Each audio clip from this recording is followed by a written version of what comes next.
रूपकुंड झील जहां तैरते हैं इंसानी कंकाल। हिमालय के एक पीक त्रिशूल की खड़ी ढलान की गहराई में स्थित पानी का एक छोटा और रिमोट भंडार एक डरावने रहस्य को छिपाए हुए है। समुद्र तल से 16,500 फीट या 5,029 मीटर की ऊंचाई पर स्थित और 135 फीट से कम व्यास वाली रूपकुंड झील लगभग हमेशा जमी रहती है। इसके किनारे और आसपास की घाटियां बर्फ की मोटी चादर से ढकी रहती है। केवल गर्मियों के दौरान इसका रहस्य उजागर होता है। जब बर्फीला पानी पिघलता है तो एक भयावह दृश्य सामने आता है। अनगिनत मानव अवशेषों और प्राचीन कलाकृतियों का उद्भव एक डरावनी फिल्म की याद दिलाने वाले दृश्य की तरह इसके तटों पर बिखरा हुआ है। इस स्थान के अनसेटलिंग कैरेक्टर ने इसे कंकालों की झील उपनाम दिया है, जबकि स्थानीय अधिकारी इसे अपने पर्यटन अभियानों में रहस्यमय झील के रूप में प्रचारित करते हैं। रूपकुंड झील के समान पृथ्वी पर कोई अन्य स्थान मौजूद नहीं है।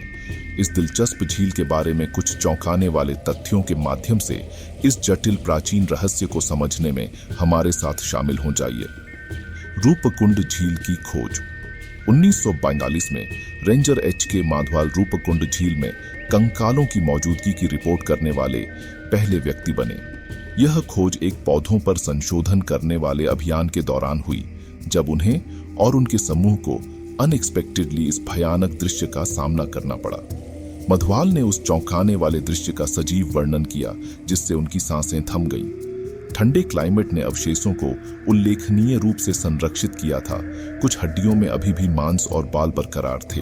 दृश्य इतना स्तब्ध कर देने वाला था कि डर के मारे कुली तुरंत भाग गए।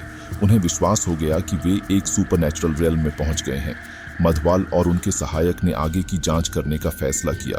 उन्होंने देखा कि कुछ शव क्षेत्र के लिए असामान्य रूप से बड़े थे। इसके अतिरिक्त अवशेषों के बीच बांस की छड़ें, बर्तन, बड़े चमड़े के चप्पल और यहाँ तक कि बर्फ से उभरी हुई छतरियां भी बिखरी हुई थीं। दुर्भाग्य से चल रहे द्वितीय विश्व युद्ध ने उस समय ऑफिशियल जांच को रोक दिया। 13 साल बाद शोधकर्ताओं ने झील को फिर से खोजा, जिससे पता चला कि इसके किनारों पर संभावित रूप से कई व्यक्तियों के कंकाल छिपे हुए थे।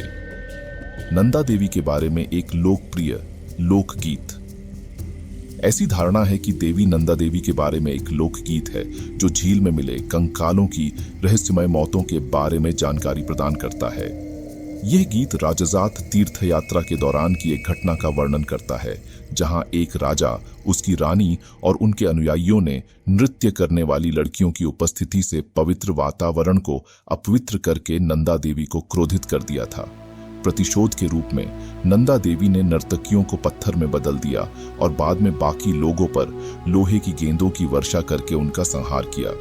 इस गीत ने एक परिकल्पना को जन्म दिया कि मरे लोग भयंकर ओलावृष्टि में फंस गए होंगे। शोधकर्ताओं ने जांच में पाया कि संभावित ओलों के प्रभाव के अनुरूप कुछ व्यक्तियों की खोपड़ी के फ्रैक्चर ठीक नहीं हुए थे।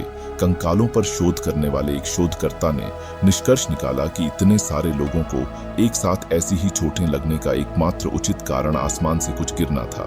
उन्होंने बताया कि ओले 9 इंच व्यास तक बढ़े रहे होंगे। रूपकुंड झील की टोपोग्राफी और ऊंचाई को देखते हुए यह सिद्धांत अविश्वसनीय नहीं है।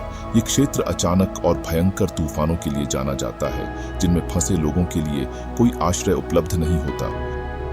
लोगों और पर्यावरणीय कारकों द्वारा गड़बड़ी। जब शोधकर्ताओं ने 1975 में साइट की जांच शुरू की तो उन्हें केवल खंडित अवशेष मिले। उन्होंने बड़े आकार के पत्थरों को पहाड़ से पानी में गिरते देखा। समय के साथ हिमस्खलन और भूकंप की घटनाओं के साथ साथ इन गिरती चट्टानों ने मुख्य रूप से अधिकांश अवशेषों को बर्बाद कर दिया था। साइट को प्रभावित करने वाले विविध विघटनकारी पर्यावरणीय कारकों के साथ साथ स्थानीय तीर्थयात्री अक्सर इस क्षेत्र का दौरा करते हैं, जिनमें से कुछ ने कंकालों के साथ छिकी और कई ऐतिहासिक कलाकृतियों को अपने साथ ले गए। वहां कम से कम 2 अलग-अलग समूह थे। 2000 के दशक की शुरुआत में प्रारंभिक डीएनए परीक्षण में मिला कि रूपकुंड झील में मारे गए व्यक्ति दक्षिण एशियाई थे।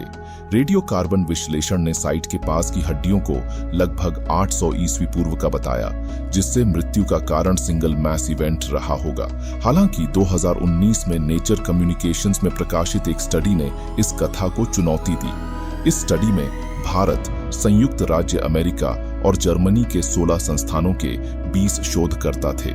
उन्होंने कंकाल अवशेषों के 38 सेटों की सावधानीपूर्वक जांच की, जिनमें 15 महिलाएं भी शामिल थीं। उनके निष्कर्षों से पता चला कि मृतक 35 से 40 वर्ष के बीच के थे और उनके बीच पारिवारिक संबंधों का कोई सबूत नहीं था, जबकि 23 व्यक्ति वास्तव में दक्षिण एशियाई वंश के थे। अध्ययन ने सिंगल मास इवेंट के सिद्धांत को खारिज कर दिया। यह दर्शाता है कि वे 2 या 2 से अधिक अलग-अलग घटनाओं में मारे गए। इसके अलावा शेष 14 लोगों की मृत्यु दक्षिण एशियाई समूह की तुलना में 1000 साल बाद पाई गई। रूपकुंड झील के मृतकों के 2 समूहों के बीच एक और उल्लेखनीय अंतर सामने आया। शोधकर्ता यह जानकर आश्चर्यचकित रह गए कि उनमें से 14 लोग भूमध्य सागरीय क्षेत्र, विशेष रूप से ग्रीस और क्रीट से थे। भूमध्य सागरीय क्षेत्र रूपकुंड झील से 7,142 किलोमीटर दूर है।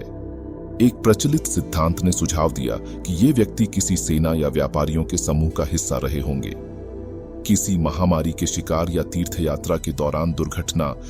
2004 में नेशनल ज्योग्राफिक की एक डॉक्यूमेंट्री में बताया गया था कि झील में पाए गए कंकाल एक महामारी के शिकार थे और उन्हें वहीं दफनाया गया था।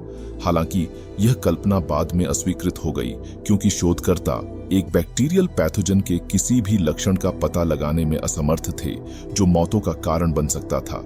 हालांकि यह स्वीकार किया गया था कि पैथोजन का डीएनए बहुत कम कॉन्सेंट्रेशन में मौजूद हो सकता है, जिसका पता लगाया जा सकता है।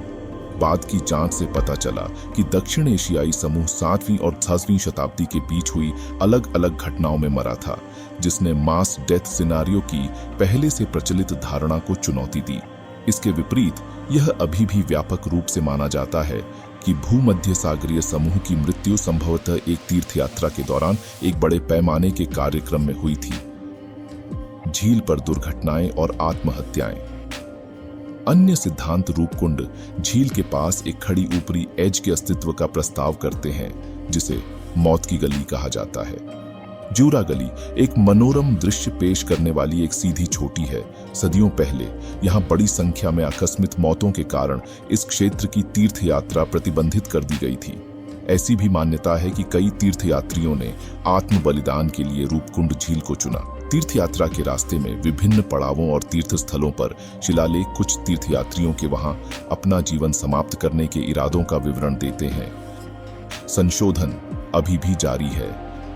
रूपकुंड झील की उत्पत्ति और उसमें भूमध्य सागरीय समूह के कंकालों का मिलना अभी भी एक रहस्य बना हुआ है। फिर भी शोधकर्ताओं का दावा है कि उनकी उपस्थिति से पता चलता है कि क्षेत्र का आकर्षण स्थानीय निवासियों से परे है और दुनिया के विभिन्न हिस्सों से पर्यटकों को आकर्षित करता है।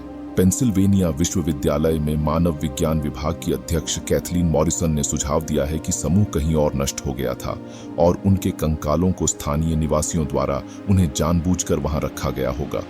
मृतकों और उनके द्वारा छोड़ी गई कलाकृतियों की जांच आज भी जारी है। अगर आपको ये वीडियो पसंद आई हो तो वीडियो को लाइक करें और हमारे चैनल को सब्सक्राइब करें।